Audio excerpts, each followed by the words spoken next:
Our next step is to determine constants of integration, that is C1 and C2, using boundary condition. We see for a simply supported beam, the two boundary conditions are the boundary conditions at the two supports A and E. Now we first take our first boundary condition. We see that at point A, your deflection y is equal to 0. This means at x is equal to 0, since your point A is origin, your ya is equal to 0.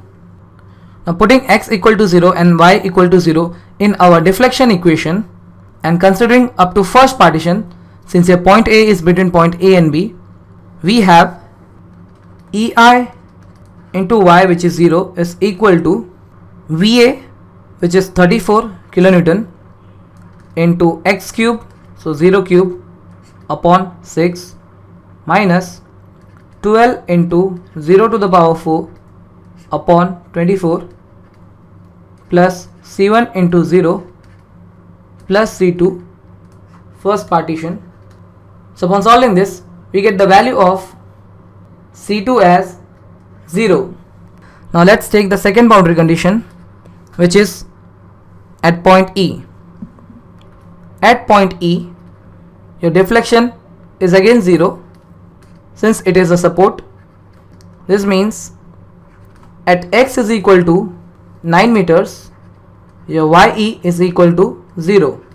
Now substituting the value of x equal to 9 meter and y equal to 0 in this deflection equation and considering the equation up to fourth or final partition, since your point E is between D and E, we have EI into y, which is 0, is equal to VA, which is 34 kilonewton, into 9 cube by 6 minus 12 into 9 to the power 4 by 24 plus C1 into 9 plus C2, which is 0, first partition, plus 12 into 9 minus 3 to the power 4 upon 24, second partition, plus 24 into 9 minus 5 square by 2, third partition,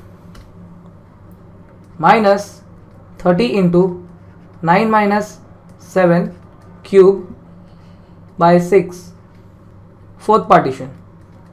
So we see here, upon solving, we get the value of C1 as C1 equal to minus 183.38 upon EI, which is constant.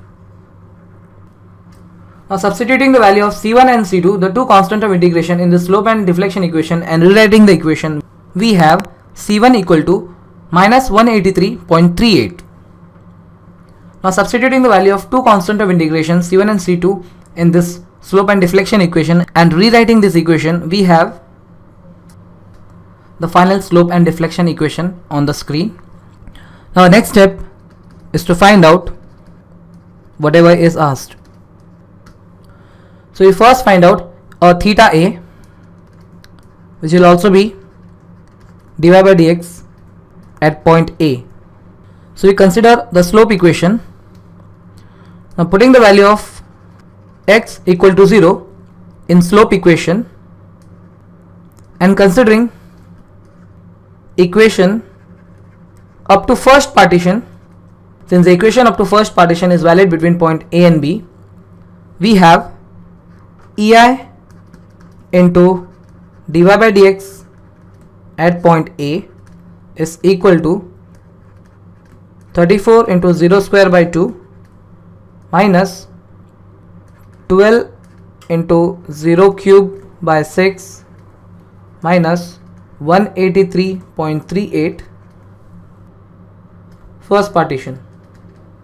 So from this we get the value of dy by dx at point A, which is also a theta A, equal to minus 183.38 upon EI, which is a negative slope, meaning that at point A, with the increase in value of x, the value of y is decreasing.